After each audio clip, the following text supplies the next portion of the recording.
मुझ में रहो, मैं तुम में रहूं तो तुम बहुत फलोगे। मेरा पिता तुम्हें प्यार करेगा और इसी से लोग जानेंगे कि तुम मेरे शिष्य हो। वचन में लिखा है, जो उसने जो तुझसे या मुझसे स्नेह किया है, इसलिए मैं उसको और तुझको छुड़ाऊंगा।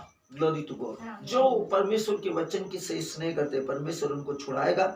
मैं उसको ऊंचे स्थान पर रखूंगा। ये ऊंचे स्थान पर रखने का मतलब है, परमेश्वर आपको शिरोमणि रखेगा विश्व में, और इस विश्व की आशा के बाद हम अनंत जीवन में, स्वर्गीय स्थानों में, रैप्चर में परमेश्वर के पवित्र और दाहिने और होंगे। हम उसके ऊंचे स्थान पर जहां वो है वहां होंगे, क्योंकि उसने अपने नाम के निमित्त, जिससे हम उसकी नाम की आराधना करते, महिमा करती है, हमें जान लिया है। बाइबल में हमें यही कहा गया है, क्योंकि उसने मेरे नाम को जान लिया। बाइबल कहती है ना आपको कि हमें एक नाम दिया गया है, प्रभुता जिसके अधिकार और कांधों पर है। उसने कहा स्वर्ग और पृथ्वी पर और पृथ्वी के नीचे ईसा मसीह नासरी के नाम के सिवा और कोई दूसरा नाम नहीं दिया गया जिसके द्वारा मुक्ति प्राप्त हो। बाइबल कहती है, सर्वशक्तिमान का वचन कहता है, दुष्ट आत्माओं ने घुटने टेके और कहा कि हे परम प्रधान परमेश्वर के पुत्र, क्या आप हमारा सर्वनाश करने के लिए आए। बीमारियां सरेंडर हो रही थी, उसकी बातों को मान रही थी। कोढ़ उसकी बात को मान रहा था, अंधापन उसकी बात को मान रहा था, बहरापन उसकी बात को मान रहा था। वो बीमारियां और सब प्रकार के चर्म रोग, अशुद्धताएं, पहाड़, बवंडर, तूफान और झंझावत और समुद्र की लहरें, आंधी और तूफान और सब प्रकार के मौसम की प्रवृत्तियां, यहाँ तक कि मछलियां, हर वस्तु उसकी बात को मान रही थी। परमेश्वर का वचन कहता है, सर्वशक्तिमान का वचन कहता है, अब तक तुमने पिता से, वचन पर ध्यान दीजिए, अब तक तुमने पिता से मेरे नाम के सिवा, मेरे नाम के द्वारा कुछ नहीं मांगा। आप इसे समझिएगा, यहाँ जो लिखा है, उसने जो मुझसे स्नेह किया है इसलिए मैं उसको छुड़ाऊंगा, मैं उसको ऊंचे स्थान पर रखूंगा, क्योंकि उसने मेरे नाम को जान लिया है। अब तक तुमने पिता से मेरे नाम से कुछ नहीं मांगा, मेरे नाम से मांगो और तुम्हारा आनंद पूरा किया जाएगा। बाइबल बहुत स्पष्ट रीति से आपको उस सच्चाई को बताती है जिसमें आपका अनंत जीवन, आपका उद्धार, आपका छुटकारा, आपकी मुक्ति छिपी हुई है। परमेश्वर का वचन कहता है 15वें वचन में, जब वह तुझे पुकारे तब मैं उसकी सुनूंगा। जब वह मुझे पुकारे तब मैं उसकी सुनूंगा।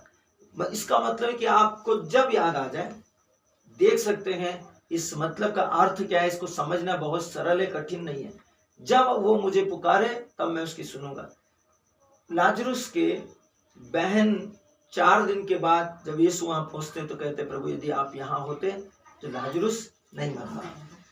फिर आप देख सकते हैं उस पश्चातापी डाकू को जो क्रूस पर था। उसने कहा, प्रभु जब तू अपने राज्य में जाए तो मुझ जैसे पापी को याद करना।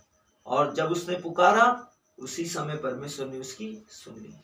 सतपति ने कहा कि मैं लायक नहीं हूं कि तू मेरे घर आए, क्योंकि तू एक पाक साफ शख्सियत है, तू एक अजीमो गरीब शख्सियत का मालिक है, तू सर्वशक्तिमान है। मैं तो सिर्फ ऐसा सेवक, ऐसा एक नौकर हूं जिसके अधीन बहुत से सेवक हैं। मैं उनको जो कहता हूँ वो करते हैं, लेकिन तू जो परमेश्वर का पुत्र है, आकाश, पृथ्वी, नक्षत्र, तारागण, हर वस्तु जिससे तू कहता है वो तेरी बात को मानती है। उसने कहा, स्वामी एक शब्द बोल दो और मेरा नौकर चंगा हो जाएगा। उस स्वामी का नाम, बाइबल कहती है, तूने उसके नाम को जान लिया है। 15वां वचन कहता है, जब वह मुझको पुकारे तब मैं उसकी सुनूंगा। संकट में मैं उसके संग रहूंगा, मैं उसको बचाकर उसकी महिमा को बढ़ाऊंगा। जब आप प्रार्थना करते हैं, जब आप उसके नाम की दुहाई देते हैं, परमेश्वर आपको बचाएगा, आपकी सुनेगा। वचन कहता है यिर्मयाह नबी के ग्रंथ में, तू मुझे पुकार मैं उत्तर दूंगा। तू मुझे पुकार, मुझसे प्रार्थना कर, मैं तुझे उत्तर दूंगा और तेरी प्रार्थना को सुनूंगा। यहाँ हम वही सुन रहे, जब वह मुझे पुकारेगा तब मैं उसकी सुनूंगा, मैं संकट में उसके संग रहूंगा।